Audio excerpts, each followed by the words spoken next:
Hey, Bramborough back with some Grand Tacticians Civil War CSA campaign in the 1.06, which is now live, no longer beta. Okay, so in the last episode, we had the essentially the surprise attack.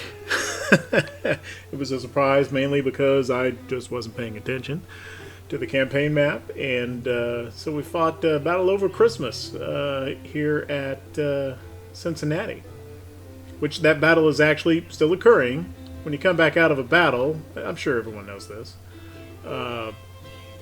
you come back out on the date that the battle started, and so everything's frozen for a day or two or three, however long the battle took, on the campaign map until that time has elapsed. So it won't be until tomorrow, December 26th, that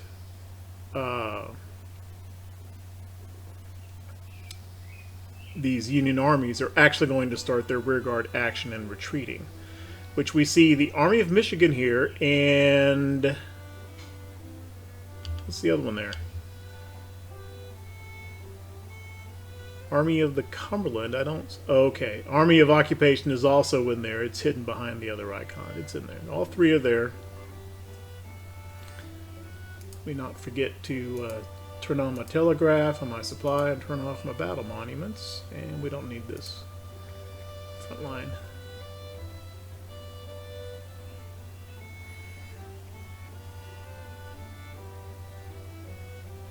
I usually, at the start of an episode, have a lot of kind of comments to make about, well, comments from other videos and things that have happened. I don't have a whole lot of that today. I have been doing a good bit of stuff off camera, but I think the main points of that I think I already covered right at the tail end of yesterday's episodes. Basically, we formed a couple of new corps. Mostly out of existing troops. The unorganized brigades were in the recruiting commands, and just organized them into corps now, and did away with one of the recruiting commands. Do still have one. It's going to be located in Atlanta. Partially did that just because I had units sitting in those recruiting areas not being used. I figured I would put them to use. And the other is, going forward, I don't really foresee recruiting too many more units. I mean, we're over 300,000 in our military overall, and that's more than enough. I don't think I'd be surprising too many people here by saying way more than enough. One could play this game, with maybe 100, 150,000 troops and just a couple of armies. Of like maybe 50,000 apiece and just run around, and it could be done. But that would be a little bit too, I try to balance it out and not do things that are too crazy. I kind of stretched my threshold a little bit, even by just blockading the Union up here, and that was just kind of new experimentation for me. I'd never done that before. I didn't know that doing something like this, frankly, was possible. That said, I'm going to continue doing it. At least in this campaign. I've got another blockade fleet right here getting ready to head up the coast. And actually, nope, yeah, he's still, that's Fort Monroe Garrison. Our new blockade fleet, yeah, he's still got to come up a little bit more in readiness. But while McClellan was moving on Cincinnati and started this battle here, things might finally be starting to happen in Virginia. Right around the same time, we've got, remember I've mentioned a couple times, somewhere out here is the unspotted Department of Pennsylvania. Well, it's been spotted. It has come across the Potomac River, has taken Harper's Ferry, and is threatening Winchester, and he's got the Army of Shenandoah with him. So, and this is about 50,000 men right here. And meanwhile, we've still got the 31, 35, and still about 45,000 men over here at Washington, D.C. And the interesting thing over here is because of the Blue Ridge Mountains, I'm not sure what that does to Robert E. Lee's command radius. If A.P. Hill gets attacked here, well, there's a fort in the way. If this fort gets besieged, and Hill is close enough to be drawn into that siege, I don't know if these other corps are, even though that, over level ground, they would be well within reinforcement range. But because of the mountains, I'm not sure they are. So we'll have to see what happens here.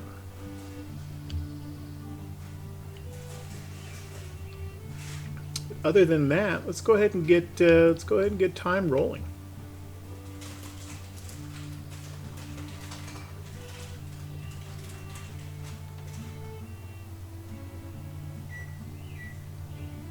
It's a pretty successful battle here, but we do have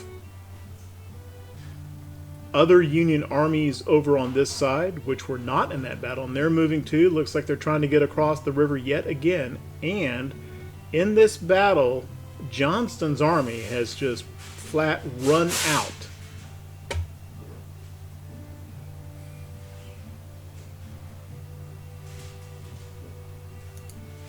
Has just flat run out of artillery ammunition.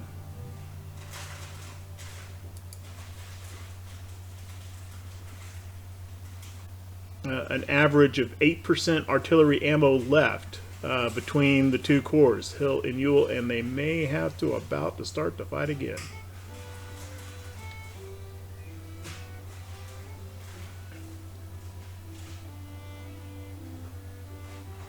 West Virginia militia, there's 19,000 men, 29,000 men, and 36. Let's see if I can get the...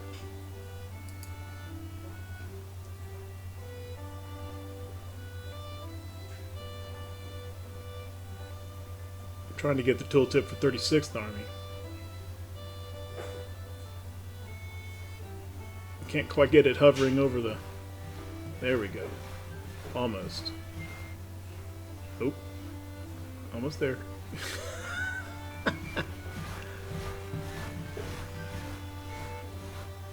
That's about 65,000 men coming our way, and that's the intel estimate, which might be low.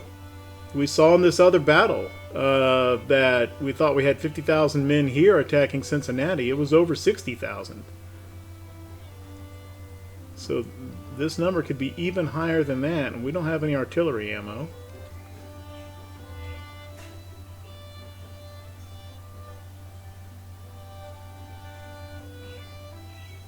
Interestingly, even after a battle, we've got more sick than we do wounded.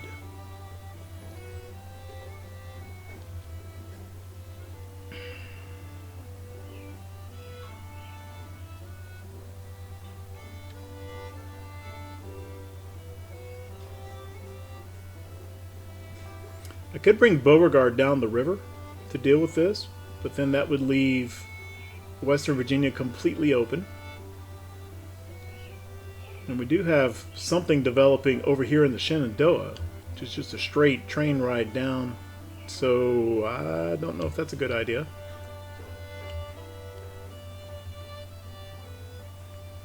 So instead of that, I'm kind of thinking maybe we should be bringing Joe Johnston and Samuel Cooper up from Louisville. I think I'm going to do that.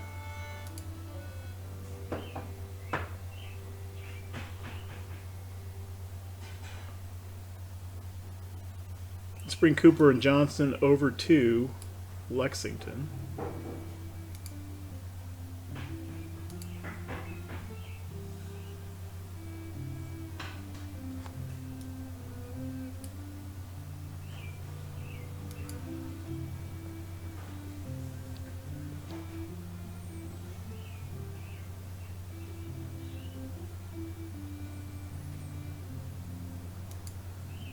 And let's bring Ewell and Hill down south to the Covington side of the river, just to make sure that they are within reinforcement range. Because it's different army commanders. They're going to need to be a little bit closer than normal to ensure that they're within range.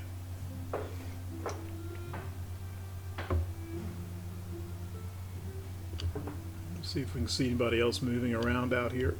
Yeah, we do have somebody else moving around out here. The Army of Southwest Missouri, which isn't very large, but they've come down and grabbed Rolla from us.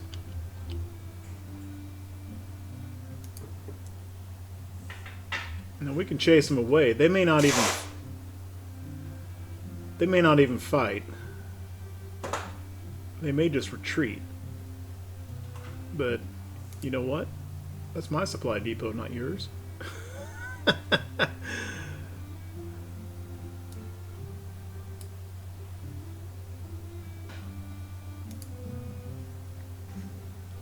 So the Union is quite active here over the holidays.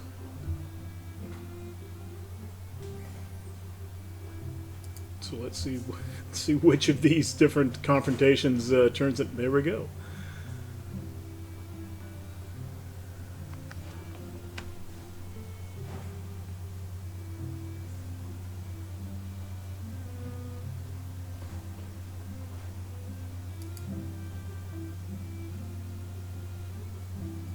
Interesting. Okay, so Department of Pennsylvania just kind of camped out here in front of the fort. But the Army of the Shenandoah came over this way and is engaging the main part of Lee's army, the 1st and the 2nd Corps. But this kind of shows what I was talking about, right? A.P. Hill's 3rd Corps over here in the Shenandoah, not in reinforcement range. So these mountains, block that. Maybe a combination of the mountains and the Shenandoah River. That's okay. I mean, we got more than enough force here to deal with, who is this? Schuyler Hamilton.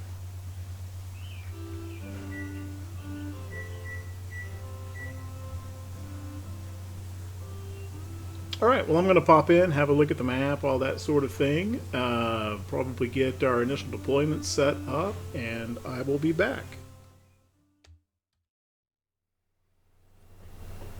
Okay, so this is a little bit of a slam dunk.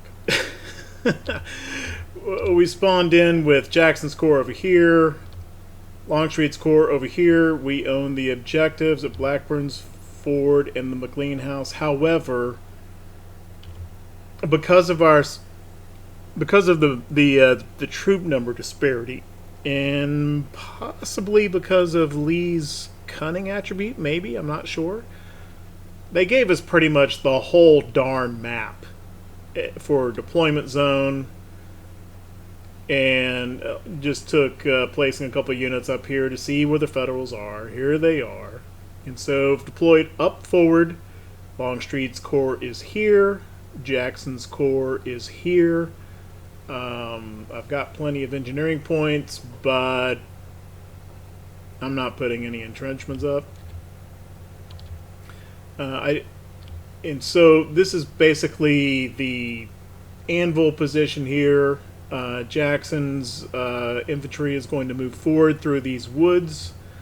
His flank's hanging out a little bit because that's the edge of the deployment zone, but I'm going to have all the cav from both corps kind of fan out over in this area if necessary. I don't know if it will be necessary. And, well, it's pretty straightforward. I've got artillery massed along in here and here. I do not have any, like, 10-pound Parrots or 3-inch ordnance rifles. Lee's army still has all the 14-pound James, which are good. They're very accurate. They're just not really any longer range than smoothbores are. So let's see what we got for artillery coverage. You know, I think that's going to work. That'll be fine. And okay. So I just left these cav units here just to show, yeah, we know where the Federals are. I mean, even if we didn't have them there, that's really about the only place they could be. So now let me get, here's some proper Virginia cavalry names here. We got Jeb Stewart, we got Chambliss, we got, I don't, who is that? Yeah, there's Fitz Lee. There's Joseph Wheeler there. I think he may have been in the West, I'm not sure. Got Wade Hampton, we got Iverson. There's Rooney. And I'm not sure exactly who George Anderson was. I should. I don't. Sue me. Okay, so let's get these. Let's get all this cav over here. I've had ideas about maybe reorganizing all the cav and all the armies, but I haven't done it yet.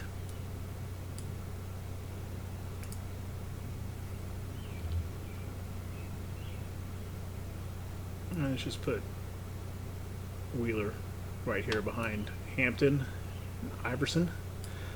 I also took a couple of extra. It was getting a little hard fitting all the artillery in over here, so I took Jackson's 2 smoothbore batteries. I think these are Napoleons. And they're just limbered up over here to move up in case there's artillery needed up in this direction. Okay, I think there will still be a little bit of Union maneuvering over in this area. So I'm going to cut out for just a bit, and I'll be back when it looks like there's about to be some shooting.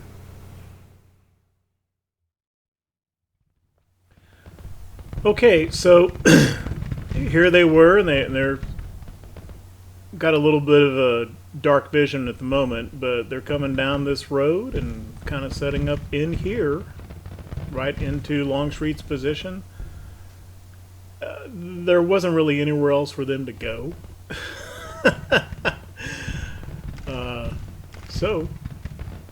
And we're engaging now in some skirmishing as they advance.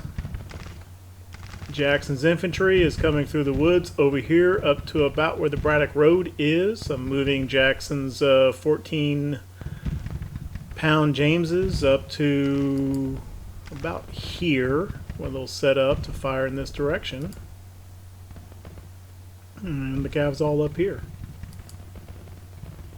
I just couldn't resist taking that entry point with Fitz Lee's Cav Brigade. No real reason to, as far as I can tell, but I did, so.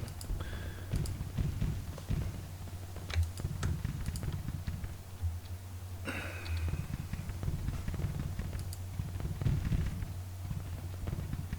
just going to move the cav up kind of along this rail.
It's a little bit too far to the right. I need to leave room for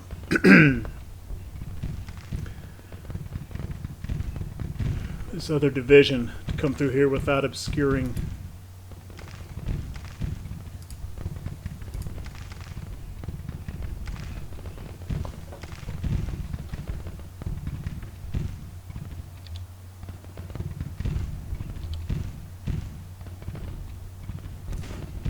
Well, it's still not a great position because there's a little bit of a dead spot in these woods on that side of the creek.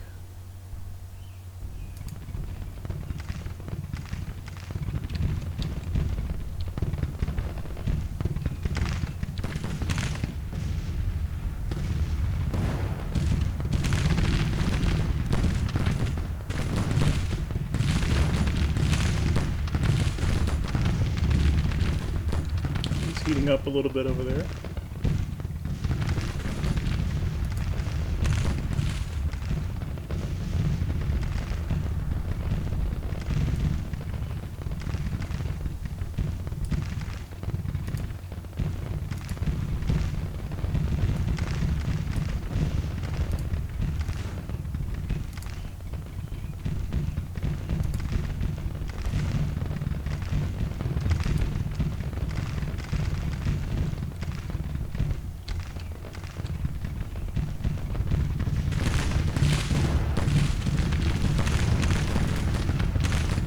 Put Gardner's skirms in before they break.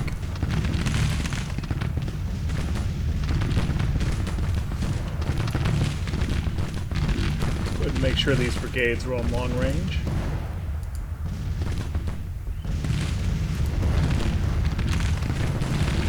No, didn't need to. The Cav shortened the range for them right quick.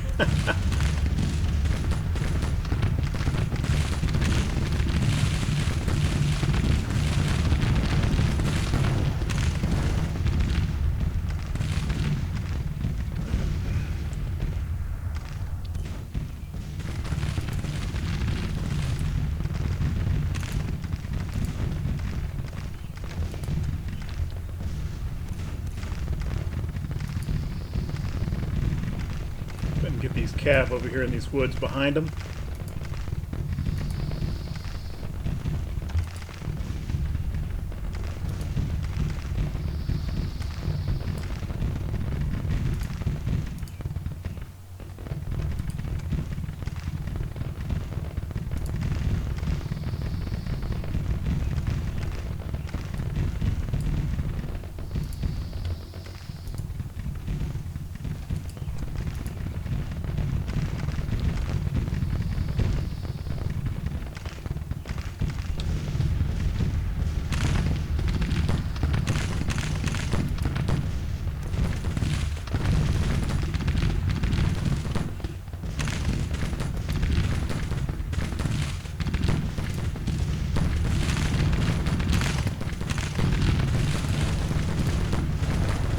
Guys in.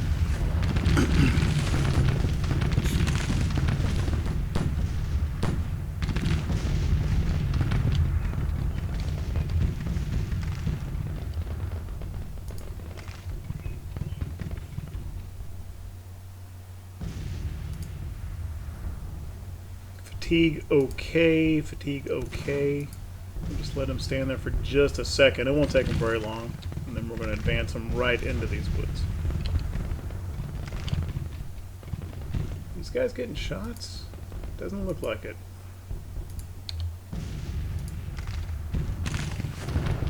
Let's bring the artillery up to about here.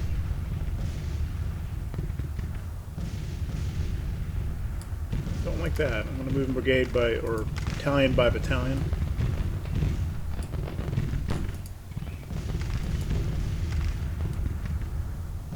Artillery can kind of overlap positions. Actually, all units can. If we squeeze them together a little bit, that shouldn't be too bad.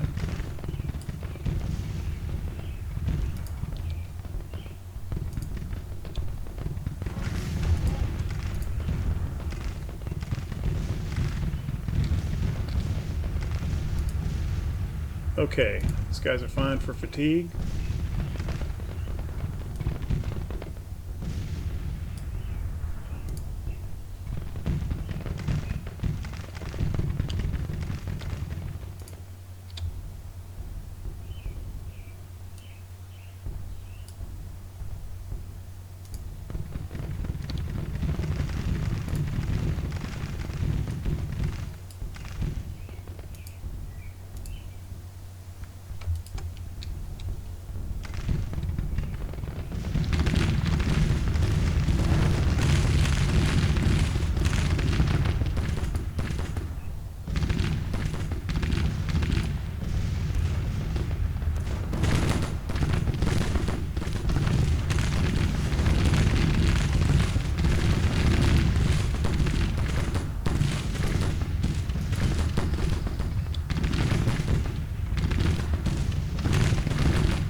don't understand how these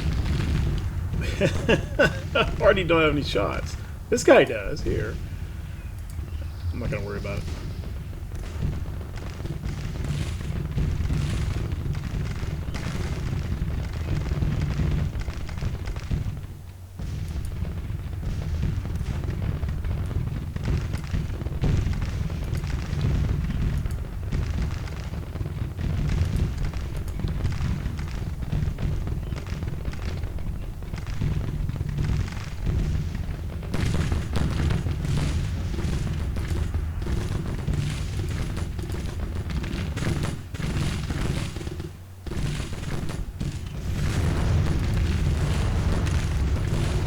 Not quite in range.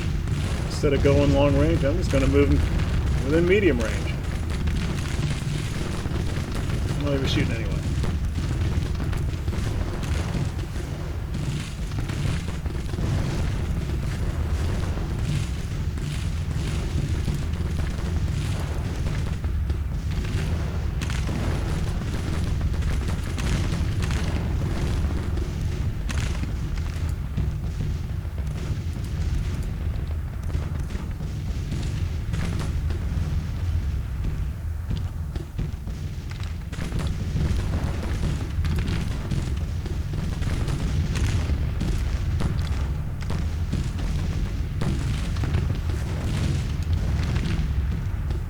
Right.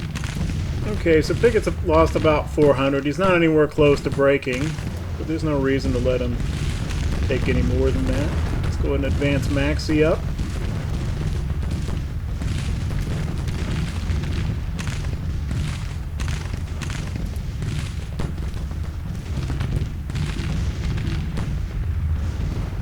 What just happened? Oh.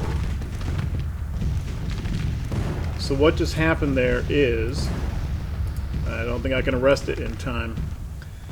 They're real close to this entry point, and because they were on it, they actually flipped it to Confederate control. And if you click on an entry point, it tells that guy to retreat. So I just inadvertently ordered McCown's division to retreat. I don't think I can undo it in time.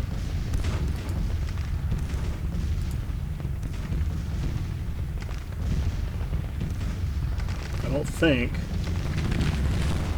Maybe I can. I'm not actually leaving.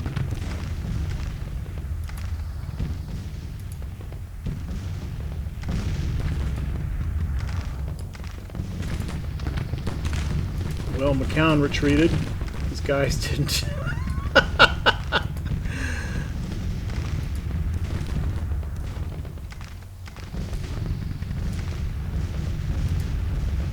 That wasn't a game screw up. That was a brand screw up.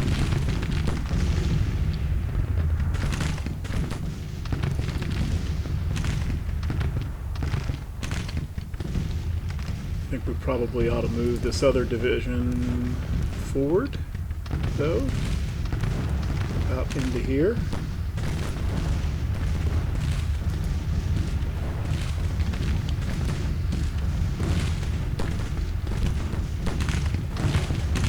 These guys far enough up in here so that they can get a little bit of forest cover.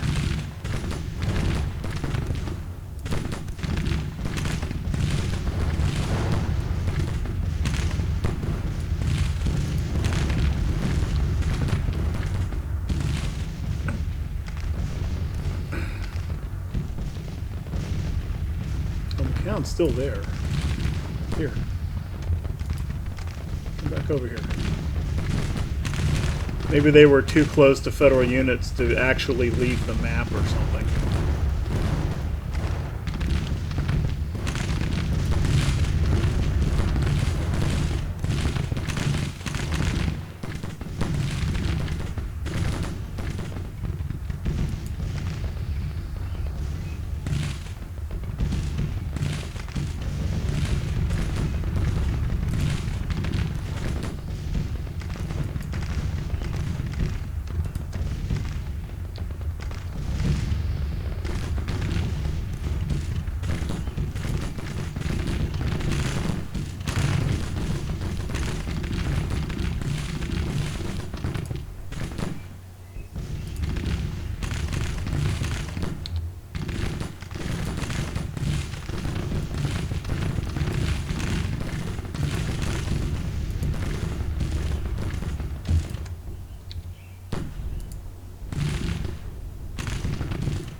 Nope. McCown's brigades moved back, but McCown did not.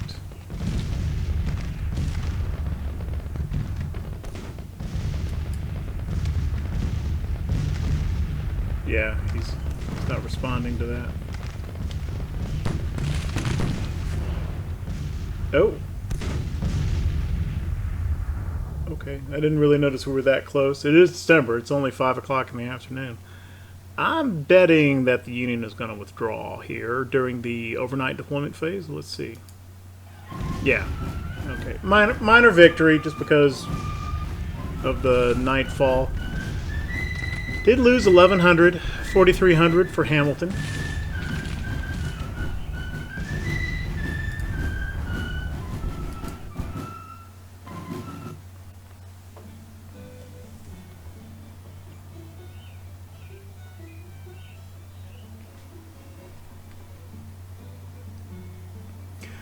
So obviously that wasn't too much of a battle, but McDowell's army, Army of Northeastern Virginia, sitting there at Washington, was not part of that battle, so he's fresh. We've burned some ammo there, some artillery ammo. So who knows? He may come across next. You know, here right over the holidays, all of a sudden the Union's kind of moving in all theaters.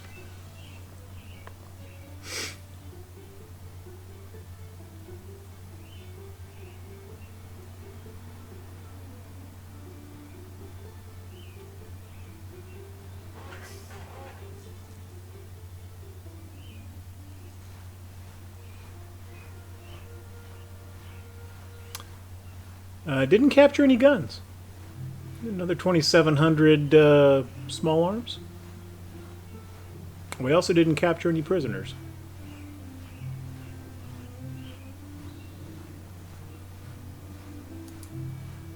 Again, you know, a little bit of an abrupt ending with no retreat phase or anything like that. Okay, so Army of Washington was really the lead force there.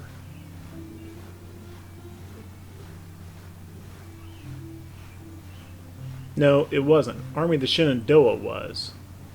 And I don't think the Army of Washington ever got onto the field.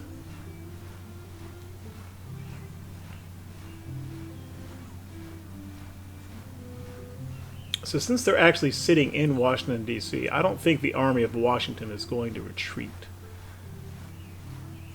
And the Army of the Shenandoah, well, I don't know. He's going to pick an IIP in here somewhere. Maybe the Long Bridge or the Aqueduct Bridge. In any case, I think that will do for this episode. If you like what we're doing with the channel, you like the content, then leave a like, leave a comment, maybe even subscribe. But in any case, thank you very, very much for watching. I appreciate it.